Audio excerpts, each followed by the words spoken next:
I'm here today at this entrance to a school building, and I want to point out to you some of the workmanship that's gone on here and explain to you why this is a problem.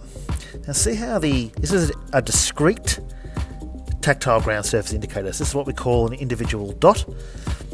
Now can you see how there's a gap between the underside of the tactile and the base surface that the tactile is installed onto?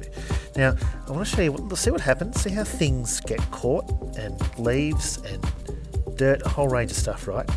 Now what this also means is that this tactile ground surface indicator is higher than the requirement of the tactile ground surface indicator standard and section D 3.8 of the National Construction Code.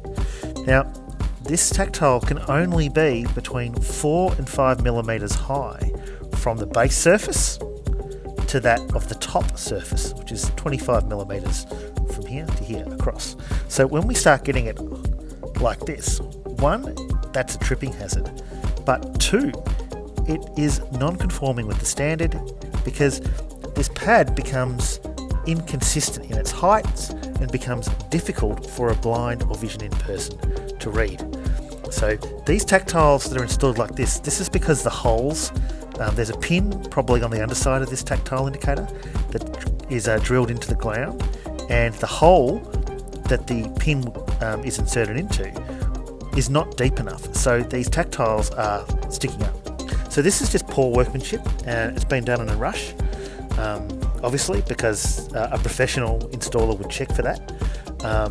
So it's a bit of a shame, and at some point these will need to be replaced because they are non-conforming because of the workmanship.